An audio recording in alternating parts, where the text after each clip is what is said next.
lagi buat maju capres? Nantilah itu ya. Kita kerja dulu untuk rakyat. Ikan masih lama, nah, tergesa-gesa. Tapi tergesa-gesa yang belakang ini. Baru jadi menteri 6 bulan. Baru jadi menteri 6 bulan. Tunggu dulu ya Mas Viva ya. Itu maksudnya bilang Pak Zulhas itu. Tapi saya ke Mas Toto dulu tadi, sesuai dengan pertanyaan saya tadi ya Mas Toto. Ada apa sih? Kok ini kayaknya sudah 3 setidaknya yang bilang mendukung Pak Prabowo di Pilpres 2029. Baru juga 6 bulan. Pertama fenomena bulan maldu aja Sylvia. Kalau orang baru kawin 1 bulan, 2 bulan nggak mungkin bilang istrinya mukanya nggak terlalu cantik gitu ya. Pasti cantiknya luar biasa. Tapi kan kita tahu juga fakta angka perceraian tetap tinggi. Artinya ketika menyatukan 2 manusia dan kemudian bulan madu semuanya indah, itu saja bisa berpisah. Apalagi yang kemudian ikatannya didasarkan pada kepentingan, seperti dalam politik. Yang kedua, fakta empiris juga, ini simptom dari periode pertama. Sehingga semua stakeholder yang tergabung dalam kekuasaan itu memiliki sebuah hipotesa kayaknya masih kuat nih nanti. Entah karena faktor kita pegang logistik, kita pegang kekuasaan, kita pegang perangkat kekuasaan, sampai kemudian yang sifatnya positif, kayaknya kerjanya bagus nih. Saya berharap seperti itu, pola pikir dari teman-teman yang pendukung koalisi. Tapi poin paling penting kan sebenarnya adalah pujian-pujian dari efek bulan madu ini sudah dijawab oleh Pak Prabowo sebagai pasangan dari PAN, Demokrat, dan Golkar. Nggak usah puji gue terlalu berlebihan. Karena gue belum tentu maju. Kalau gue jelek, gue nggak mau maju lagi nih. Jadi menurut saya harusnya ya sudah di stop narasi ini. Jadi saya setuju dengan Bang Doli, tapi jangan rakyat pengamat sama netizen yang disuruh stop. Kau yang memulai, kau yang mengakhiri. Yang ngomong PAN, yang ngomong Golkar, yang ngomong Demokrat. Terus kita yang disuruh stop. Mereka juga yang kemudian harus membangun sebuah narasi baru. Karena paling penting, jangan sampai pertama ini kan sudah terlalu prematur ya. Kalau umpama sepak bola, ini baru menit 6, kemudian sudah bisa diklaim siapa pemenang seakan-akan bahwa dia pasti bagus. Yang kedua, yang paling penting adalah logika bahwa harus logika bahwa harus beliau. Ini akan membuat siapapun memimpinnya malas kerja. Makanya saya senang Pak Prabowo jawabnya seperti itu. Karena ketika itu terjadi, yang terjadi adalah saya mau jelek atau bagus, kekuatan koalisi saya akan besar, mesin politik saya akan besar, dan yang paling penting Sylvia, perbincangan ini ujungnya akan ditentukan dari bagaimana saya sih ingin ada komitmen dari ketiga partai ini, akan berbeda psikologinya kalau partai ini tetap berkomitmen terhadap pemilihan langsung oleh rakyat, karena kalau itu yang terjadi, semua partai akan memaksa tanda kutip secara positif Pak Prabowo untuk kerja bagus. Tapi kalau komitmen itu tidak bisa dipegang dan mereka berpikir untuk misalnya pemilihan oleh MPR lah dan segala macam, mungkin mereka tidak perlu berpikir lagi. Memangnya ada gejala itu ya, Mas Toto ya? Pak Prabowo sudah mengatakan dengan jelas dalam konteks pilkada bahwa pilkada seharusnya tidak perlu langsung karena alasan mahal. Ini jangan dilihat hanya pilkada loh. Kalau logika itu diberlakukan di pilkada, bisa dan jadi bagaimana menerjemahkan presidensial seperti itu, sangat mungkin di level pilpres pun akan dilakukan seperti itu. Jadi justru yang kita butuhkan adalah komitmen. Makanya nanti Sylvia nanya komitmennya seperti apa kepada 3 partai ini. Gak usah pakai saya, langsung dengar kok mereka. Sambil dijawab itu nanti, tapi saya ingin memutarkan jawaban dari Pak Zulhas. Oke lah, capres kita udah bisa bilang kita stop membahasnya. Tapi kenapa sih kalau cawapres tidak mau dibahas sekarang? Coba kita simak dulu pernyataan dari Pak Zulhas berikut ini. Saya juga sampaikan kepada Pak Prabowo, yang penting buat saya Pak, partai saya besar. Itu yang paling penting. Kalau capres silakan, kalau wapres kita bisa. Kita bicara. Kalau capres silakan, kalau wapres kita bicarakan. Kenapa begitu, Mas Viva? Karena secara historis menjadi calon wakil presiden itu kebanyakan bukan dari sisi elektoral.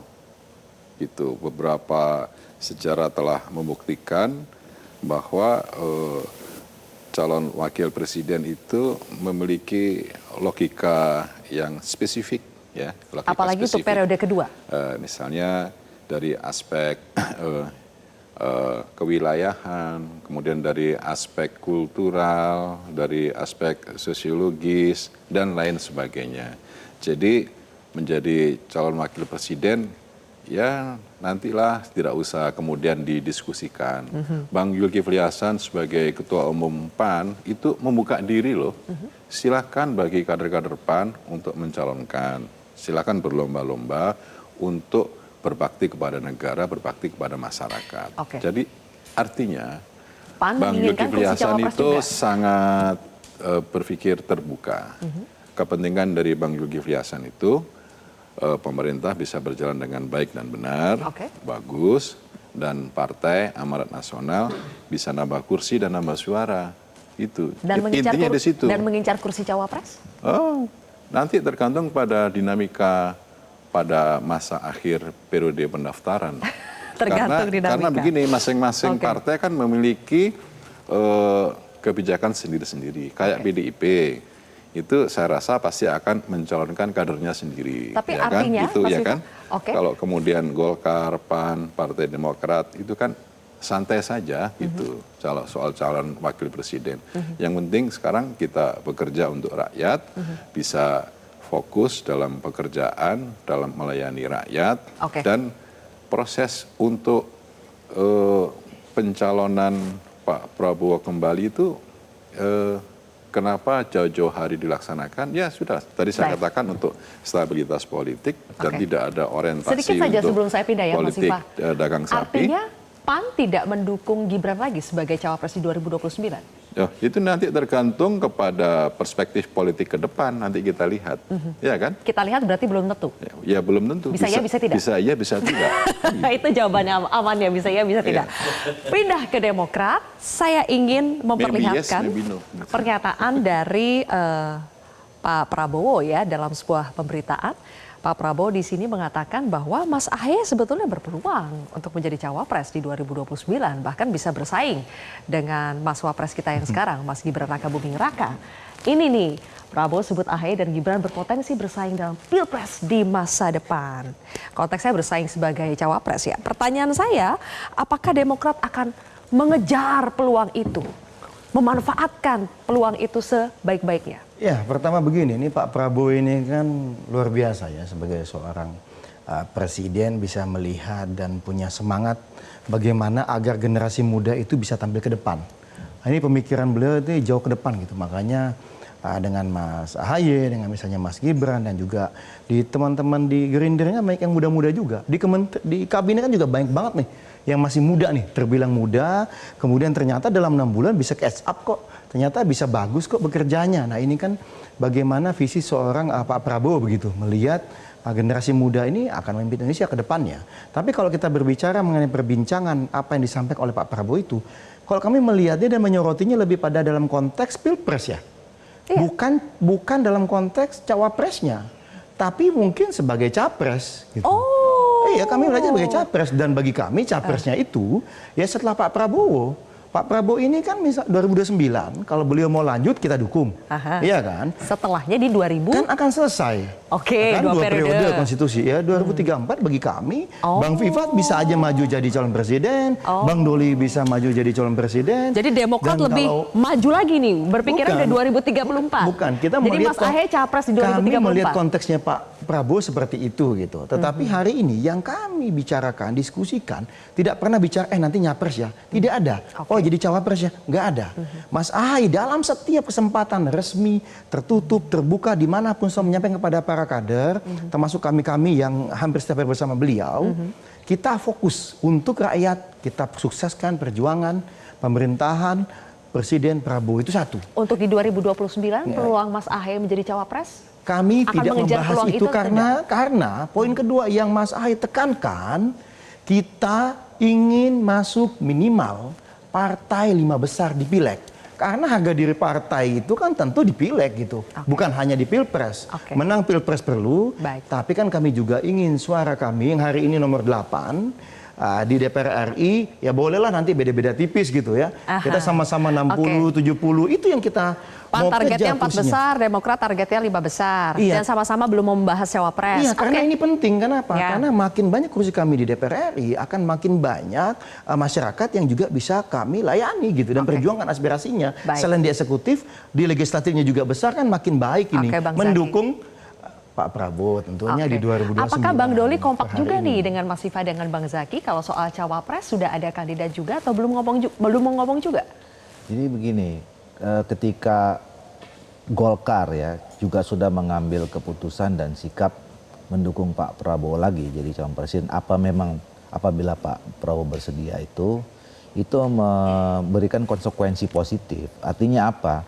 Bahwa kita semua yang sekarang sedang berada dalam koalisi pemerintahnya Pak Prabowo dan Pak Gibran itu harus bekerja sungguh-sungguh mensukseskan 5 tahun pemerintahan ini. Itu saya kira konsekuensi yang harus kita kerjakan. Oke. Karena begitu nanti kita gagal, ya tentu itu akan mengganggu proses keputusan kita mencalonkan kembali Pak Prabowo. Sama dengan yang Pak Prabowo katakan. Pokoknya bantu saya, kalau saya nggak sukses, ya saya nggak akan maju lagi. Kan tadi seperti itu ya. Nah makanya kita harus sukses ketika kita mengatakan Pak Prabowo harus kita dukung lagi. Nah oleh karena itu, Urusan cawapresnya gimana? makanya tadi saya katakan, kenapa saya mengusulkan diskursus tentang pilpresnya ya. Tentang pilpresnya, sudahlah kita stop di sini. Karena nanti akan panjang lanjutannya. Hari ini aja udah kita dikejar sama cawapresnya. Ya, kalau kita bicara cawapresnya, nanti tadi itu koalisinya mana, nanti partai mana yang akan dukung, segala macam. Nah itu akan mengganggu konsekuensi positif tadi. Bahwa kita akan sibuk bicara soal politik yang masih jauh, apalagi sikap kita udah jelas. Ini masalah kita ini kan tidak mudah yang kita hadapi. Betul. Kalau kita tidak bilang berat. Kita bahas hari ini karena ada yang memulai soalnya Bang Doli. Nah makanya, jadi begini, kalau mau yang soal stopnya, ya bukan soal partai politik aja, teman-teman media juga jangan tanya lagi sama kita, gitu loh. Kita tanya-tanya karena yang kemarin Misalnya belum ya, tuntas. Kalau kami Golkar kan ditanya, gimana nih PAN katanya kayak gini, Golkar gimana? Ya sudah, saya bilang kita jawab Cawapres. Tapi udah stop situ aja, jangan lagi dikembangkan kemana-mana kan kira-kira gitu. Mas Toto, kenapa sih kalau untuk Capres 2029 seolah sudah dikunci untuk Pak Prabowo, tapi ketika membahas Cawapres menjadi sesuatu yang sensitif, semuanya berhati-hati di sini. Kenapa Mas Toto? Ya tujuannya kan bukan benar-benar mendukung. Mendukung itu baru bisa ditentukan mungkin pada saat fenomena setahun menjelang pemilu. Kalau sekarang saya bilang efek bulan madu, berlebihan, memuji dan menunjukkan bahwa saya setia. Kira-kira. Kenapa sih harus menunjukkan setia? Lah, menunjukkan setianya adalah kepada orang yang dianggap memang sepenuhnya bos. Sudah memberikan pekerjaan bernama menteri, BUMN, dan lain-lain. Wapres nggak bisa memberikan itu. Jadi memang fenomena kekuasaan adalah gula itu kan terjadi ya, bukan hanya dalam konteks kepada partai-partai yang sudah mendukung. Fakta dari Pak SBY JK dulu jadi, koalisi pendukung kecil tiba-tiba partai Bang Doli masuk. Jokowi JK juga sama, partai pendukung kecil, Golkar juga masuk. Itu yang dulu tidak mendukung loh. Nah, polanya beda. Kalau yang sudah mendukung kan pengen menunjukkan lalu edit value saya apa, ya tadi dengan cara-cara itu. Sebelum yang lain mengusung, saya mengusung duluan. Padahal baru 5 bulan kerja. Dan itu hanya ditujukan kepada capres. Kenapa tidak kepada cawapres tadi? Mereka cawapres ini nggak punya kekuasaan apapun. Tapi kan pertanyaannya adalah, apakah itu satu bentuk komitmen? Belum bisa diuji. Ini baru beberapa bulan.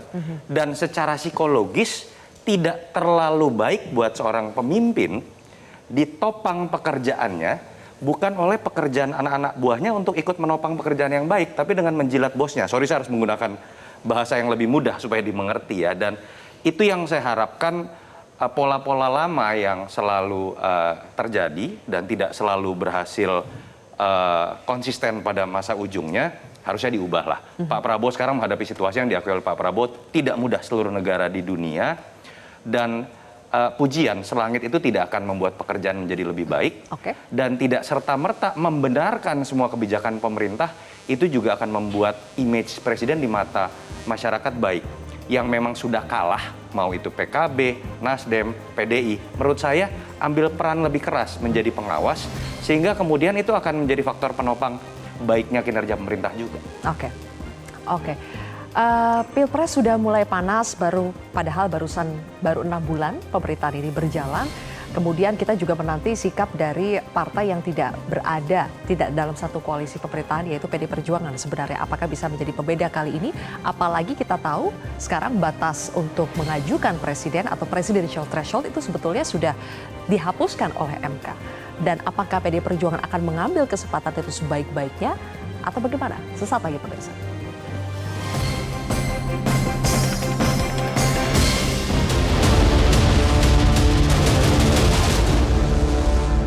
Jelajahi cara baru mendapatkan informasi. Download Metro TV Extend sekarang.